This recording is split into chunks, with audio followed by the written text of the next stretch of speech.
இப்போ 8000 ரூபாய் எங்களுக்கு கூப்பன் தொகை தரேன்னாரு. நாங்க அதை கூட மதிக்காம நாங்க அந்த விஜய்க்கு போட்டோம். விஜய் 2500 ரூபாய் போடுன்னு வாக்கு இப்போ எங்களுக்கு போடாம 1000 ரூபாய் தான் போடுறேன்னாரு. அதுக்கு எதுக்கு அவர் வாக்கு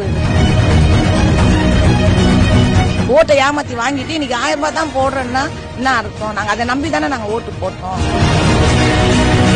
5 வருஷம் நாங்க ஓட்டு போட்டோம், நல்லா தான் இருந்தோம். இதை செய்யறோம் அதை செய்யறேன்னு சொன்னாரு, போட்டோம். ஆனா எதுவுமே எங்களுக்கு இது வரைக்கும் செஞ்சதே இல்ல. 2500 ரூபாவே அவரால் போட முடியல, 1000 ரூபாய் தான் போடுறேன்னு சொன்னவரு வருஷத்துல 6 சிலிண்டர் அவரால் எப்படி கொடுக்க முடியும்? வீட்டுக்கு பைக்கு தரனாரு, கொடுத்துருவாரா? நாங்களே தன்னால எங்க தலையில நாங்களே மண்ணள்ளி போட்டுக்கணும். அசல என் பிள்ளைங்க எல்லாம் விஜய் ரசிகர்ன்றதுனால என் பிள்ளைங்க பேச்செல்லாம் கேட்டு நாங்க ஏமாந்தோம். பசங்க விசில் அதுங்க சின்ன பசங்களா சினிமா சுட்டி நடிக்கிறாங்க, சினிமா ஆடுறாங்க, அதே மாதிரி ஆடிட்டு நாங்களாம் என்ன பண்ணுவோம், கஷ்டப்படுறோம். இப்ப என்ன பண்றதுன்னு நாங்க அவஸ்தைப்படுறோம்.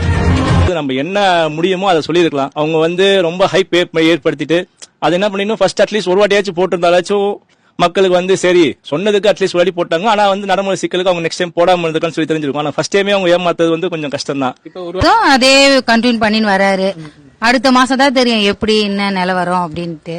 வந்தா போட்டாதான் நம்பிக்கையா சொல்ல முடியும். திடீர்னு நம்ம எடுத்து சொல்ல முடியாதுல்ல.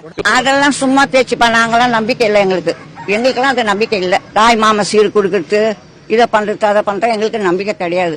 வாக்குறுதிகளாவே இருந்துச்சுன்னா ஒண்ணும் பண்ண முடியாது. நிறைவேற்றினா மக்களுக்கு நல்லதானே. யாரா இருந்தாலும் சரி, மக்களுக்கு ஏதோ ஒரு வாக்குறுதி நிறைவேற்றினாங்க நல்லது. அவங்க சொன்ன 10ல அட்லீஸ்ட் ஒரு 7 நம்ம அவங்க நிறைவேற்றினாங்க நல்லது. ஆனா அவங்க சொன்னதெல்லாம் பார்த்தா கொஞ்சம் நம்ம சூழ்நிலைக்கு கொஞ்சம் கஷ்டமா தெரியுது.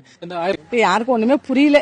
எல்லாம் கொஞ்சம் மாத்தி அமைப்பு வயசு பிள்ளைங்களால எல்லாம் கொஞ்சம் மாறப்பட்டது. வீட்டுல இருக்கிற வயசு பிள்ளைங்க வயசு பையன் அவங்களால பெரியவங்க கொஞ்சம் மாறுற மாதிரி ஆச்சு.